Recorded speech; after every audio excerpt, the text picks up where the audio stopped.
Have you ever wondered what happened after you stopped GLP-1s? Because if you're taking a GLP-1 right now, there's probably a question that's sitting in the back of your mind, and I bet you're asking yourself it every single day. Maybe you don't say it out loud. Maybe you don't even want to think about it. Maybe you don't even want to think about it. But I promise you it's there right in the back of your mind. What happens if I stop GLP-1s? Will the weight come back? Will the cravings come back? Will I end up right back where I started? Because let's be honest here, most people aren't afraid of losing the weight. They're afraid of gaining it back after the shot is done. And if that's you, then good news, because this episode's for you. Welcome back to After the Shot, where the weight loss ends and the real transformation begins. If we haven't met yet, I'm Dante. I hold both a bachelor's and a master's degree in kinesiology. I'm also a GLP-1 weight loss certified coach, and I spent years helping people improve their performance, body composition, long-term health, and sustainability. And one of the biggest misconceptions that I see in the GLP-1 space is the belief that maintaining weight loss is all about the medication long-term. Because that's not it. Let's start with the question that everyone wants answered. Can weight come back after you stop GLP-1s? Well, yeah, absolutely it can. But here's a part that nobody's actually talking about. The medication isn't the reason people regain weight. All the medication does is simply expose whether a maintenance system exists underneath the real results. Think about it this way. Imagine someone uses training wheels to learn how to ride a bike.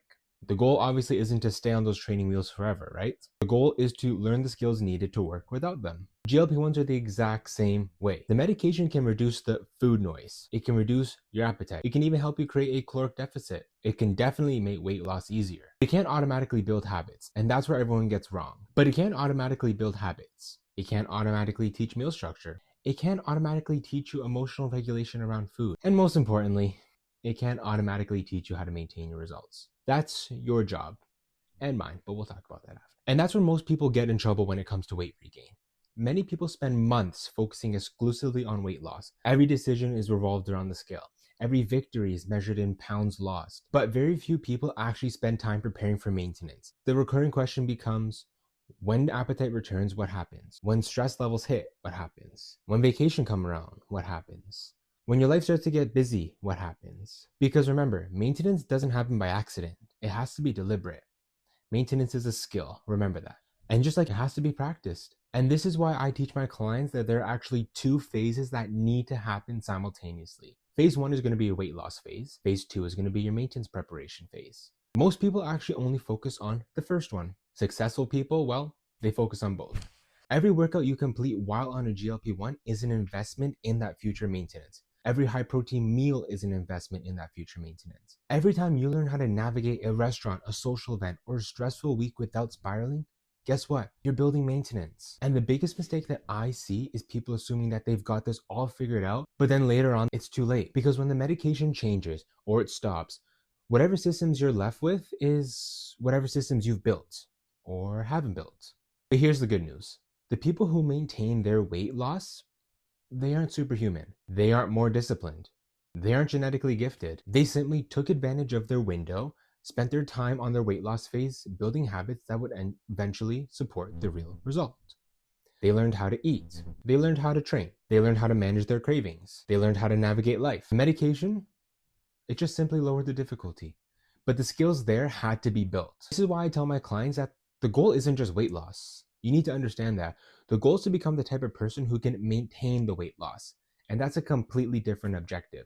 One is easy, one is hard. One is outcome focused, the other is identity focused. And identity is what creates permanence. Because eventually the scale is going to stop changing. The excitement is going to wear off. The novelty of the shot, it's going to disappear. What remains are going to be your daily habits. That's what determines whether the results last or not. So if you're worried about what happens when you stop the GLP-1, here's what I want you to remember. The answer is not found in the future. The answer is being built right now.